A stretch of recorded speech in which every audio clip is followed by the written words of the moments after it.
Ciao, buongiorno. Are you ready to cook like an Italian? I sure hope so, because I am. I'm Chef Jan, and I'm so glad that you're joining me today because we're going to make a classic Italian dish that's easy and challenging at the same time, if that makes any sense. Today we're making a potato dumpling called gnocchi, and that is how you say it. There's no other way to say gnocchi than that, and so you'll be making Italians very happy if you say gnocchi. Gnocco in Italian means knucklehead, it means goofball, and these are little goofballs that are going to be in a beautiful Alfredo sauce today. I'm going to walk you through how to make authentic Italian potato gnocchis from start to finish. A lot of times you'll find them in the restaurants and they use flour because they hold up better. Potato dumplings, the potato gnocchi are very, very light and delicate. So there's some secrets that you need to know. I want to thank my sponsors, Queen Creek Olive Mill, for producing the most beautiful, delicious extra virgin olive oil. I'm using their products in my kitchen because it takes everything to the next level. And also Arizona Farm Bureau, where potatoes, leafy greens, you name it, comes up from the soil every single day. And they've got a website and a podcast called Fill Your Plate Now. And you can talk to farmers, you can get all sorts of nutritional information, you can find out what farming is like today and how they're changing their practices. So it's really worth doing. Fill Your Plate Now. Okay, Italian gnocchi. When I was a little girl, this was my very favorite thing. It's tricky.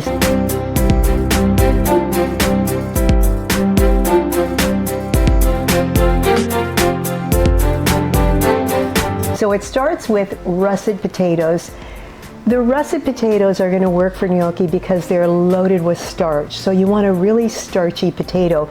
You're going to boil the potatoes low and slow. The thing that you don't want with your potatoes when you're boiling is for the skin to break, because then water will seep in and it'll make the gnocchi really mushy. So it's very critical. So I just pulled these out of the hot water and peeled them right away. What you want to do is make sure that you're peeling them when they're still nice and hot, and then also grating them when they're nice and hot. So here's all you need for Italian gnocchi. A couple of cups of all-purpose flour, 2 eggs, a couple of tablespoons of beautiful, look at that oil, that is just exquisite, and a little bit of salt. And now we're gonna grate those potatoes. Usually I use a ricer, but I tried this microplane and it is heaven. It grates the potatoes just nice and fine. And once you get your potatoes all incorporated into the flour and egg, I'm going to set this aside. This is basically, you're going to mix this all together, and I've got it right here. So this is the dough. The dough is light and fluffy. It's very delicate, and when you add the flour, that actually gives it some binding too. I've got a gnocchi board or a fork. Grandma used a fork. You could probably use the gnocchi board. She may have done it as well. I'm going to set this over here, and I've got my flour and my flour wand, which is one of my favorite things in the kitchen. And because I want to just give it a light rain of flour. I never want clumps of flour in anything I do. Look at how beautiful this is. It's called a flour wand. You can find it online. It's pretty easy to find, and it's just wonderful. So now I've got my dough, just turned it into a ball. I'm going to take a small piece of it, and I'm going to roll it into a long log. And I can even actually do this. There's my gnocchi log. Then I'm going to take it and I'm going to cut it into small little pieces, really tiny. Now at this point you can use the gnocchi board or you can use your fork. And what you're going to do, make sure that you've got plenty of flour. And then for the fork, what Grandma did, what Nonna did, is she took her fork You take the little ball of gnocchi in your hand and you just press it down with your thumb and roll it right out onto the counter. And that's it. That's all you're going to do with the gnocchi. The potato makes it so light and delicate. These are going to melt in your mouth. So you're just going to continue to roll these. Now, one secret is, if you're not going to make these right away, roll them up, put them on a sheet pan with flour, put them in the freezer and let them harden for an hour or so, and then you can put them in a Ziploc bag and keep them in the freezer. They'll last for a very long time. So I'm just going to finish. Now, with the gnocchi board, it's basically the same technique. You're just going to take your ball, you're going to start at the top, and you're going to roll it down with your thumb, and that gives it the same gnocchi texture, just like that. And then these are ready to go. What you want to do is get your water boiling with a tablespoon of salt. Let's take a look and see how that's doing. Oh, that's ready to go. Okay, I'm going to finish making the gnocchi. When we come back, we'll pop them in the water and we'll make a nice little Alfredo sauce to go with them. Okay, we're cooking like an Italian here.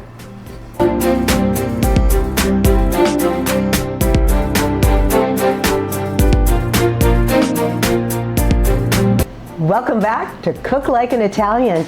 The gnocchi went into the boiling water with a little bit of salt, and here's when you know the gnocchi are done. First of all, I put them in the freezer just to get them hard. Then when you put them in the water, they're not going to fall apart. But look at this. They pop up just like little goofballs when they're ready. You don't need to wait too much longer. There's a couple more that are popping up. Do you see? Here it comes. Here comes one right there. There's another one. There's another one. There's another one. These look great and they are ready to go. So I've got my bowl right here. I have made a lovely Alfredo sauce to go with the gnocchi. I wanted something delicate that would match the delicacy of the gnocchi. So a very simple Alfredo sauce is about 1.5 cups of heavy cream, 6.5 ounces of Parmesan, and we've got a little bit of butter in there and some salt, and that is about it. Look at that, gorgeous. Okay, I'm going to take these, I'm going to turn this off, pop the gnocchi out, just put them in a strainer, put them right here. Oh my goodness, look at these. These are just little goofballs.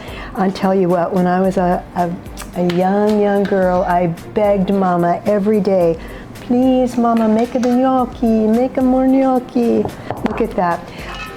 The potato gnocchi are an exquisite delicacy that you should really make for your family a lot, because, I mean, how can you not love potato dumplings with this gorgeous Alfredo sauce?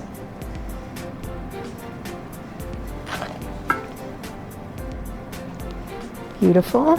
Get my cheese grater back here. Mama's cheese grater.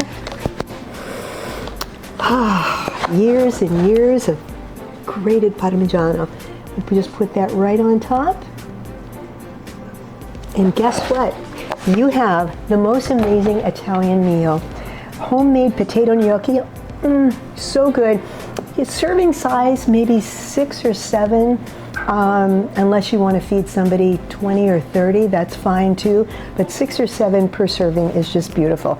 So there we have homemade potato gnocchi, just the way my Nonna made it and the way I want you to make it as well. When we come back, Panna Cotta for dessert, the easiest, most delicious Italian recipe ever.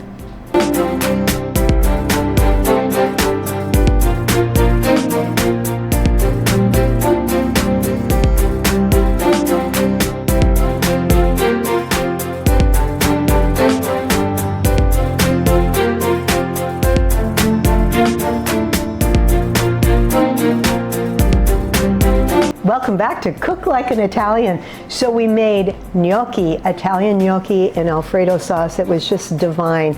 Melts in your mouth. I love that recipe so much. And I love this for dessert. Now this recipe is panna cotta, and it is one of those dishes that you buy in an Italian restaurant, and there's a lot of mystique around it. Everybody thinks it's so difficult and so expensive and so exotic.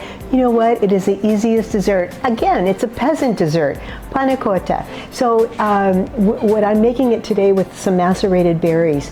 So it starts with a cup and a half of milk in my pot. The heat is not on yet. I've sprinkled 3 teaspoons, which is basically 1 packet of gelatin, over the top, and you can see here, it's all wrinkly on top. That is allowing that's showing me that the gelatin is blooming. Once it blooms, I'm going to turn my heat up, and I'm going to start melting that gelatin into the milk, just like that. The one thing about panna cotta is you never want to boil it and you never want to watch it steam. So you're going to turn it down right before that. So I've got my gelatin and my milk incorporated. Now I'm going to add a cup and a half of heavy cream.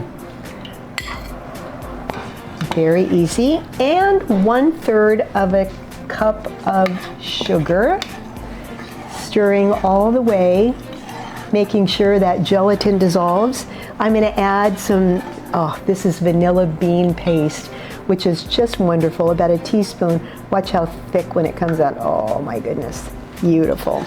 And then the last thing is just a pinch of salt, and that's it. While that warms up, I've got some strawberries. You can use any berries that you like. You can do a whole medley of berries or just one, some blueberries. And I'm just going to add a little bit of sugar to that. I'm going to heat that up, and we'll just get them nice and incorporated, kind of almost like a jelly. There we go. We'll just let that sit. This is looking really good. And guess what? That is all there is to panna cotta. Let me move these aside. And what you're going to do is you can put them in ramekins, you can put them in little decorative dessert cups, whatever you like. I'm just going to go with this beautiful little dessert cup right here. Pour that in. And this has to set for a couple of hours or overnight. But how easy, how incredibly easy is panna cotta. It's milk, it's cream, it's gelatin, sugar, vanilla, and a tiny bit of salt. I'm making quite a mess here, but that's okay. It's going to be so delicious. It's worth it. Okay, so there you go. That goes in the refrigerator overnight, would be perfect. Let me show you what they look like when they're done.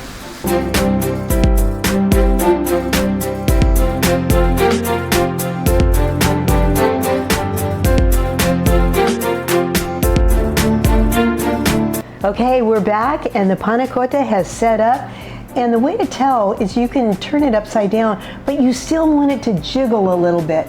It shouldn't be like rubber, right? So look at this. You can see it just kind of jiggling, which is perfect.